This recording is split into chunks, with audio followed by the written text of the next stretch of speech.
আচ্ছা ভাই, খামারি ভাই বোনদের উদ্দেশ্যে ছোট্ট একটা মেসেজ দিবেন যে আপনি যে খাদ্যর যে ফিডব্যাকটা পাইছেন এটা তো খামারি ভাই বোনদের একটু বলবেন। আসলে আমি খাবার খাওয়ানোর পর যে রেজাল্টটা পাইছি তাতে মোটামুটি খামারে খাওয়াতে পারে, তাতে তারা উপকৃত হবে। আচ্ছা, খাওয়াতে পারবে না। হ্যাঁ, ক্ষতি হবে না। স্যাম্পল স্বরূপ প্রথম 2-3 বস্তা নিয়ে শুরু করেন। হ্যাঁ, 2-3 বস্তা শুরু করে তারপর আপনি রেজাল্ট পেলে খাওয়াবেন। আচ্ছা, তো এখন আমার বলার প্রয়োজন আচ্ছা, হচ্ছে না। আপনি এই প্রথমে কয় বস্তা নিয়েছিলেন?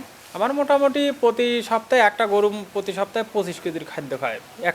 একটা গাভীর জন্য প্রতি সপ্তাহে 25 কেজি করে ফিড খায়। আচ্ছা, আপনি ফার্স্ট টাইম প্রথমে আলামিন ভাইয়ের কাছ থেকে কয় বস্তা খাদ্য নিয়েছিলেন? সপ্তাহে 10 টা করে লাগতো। সপ্তাহে প্রথমেই 10 বস্তা নিয়েছিলেন? আমার গাভী প্রতি 1 বস্তা লাগেই। আচ্ছা আচ্ছা, প্রথমে 10 বস্তা নেওয়ার পরে ফিডব্যাক ভালো পাইছি? ভালো পাইছি।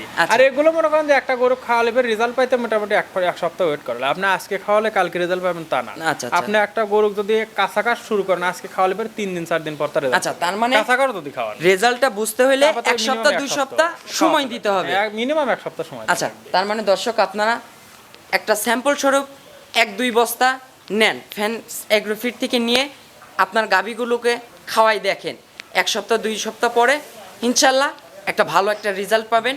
তারপরে ইনশাল্লাহ আপনি আপনার বিবেকে যে ফ্যান্স অটোমেটিক যে নিবেন কি নেবেন না এটা আপনার ব্যক্তিগত ব্যাপার। তো অসংখ্য ধন্যবাদ ভাই আপনার মূল্যবান সময় দেওয়ার জন্য। ভালো থাকবেন। আসসালামু আলাইকুম।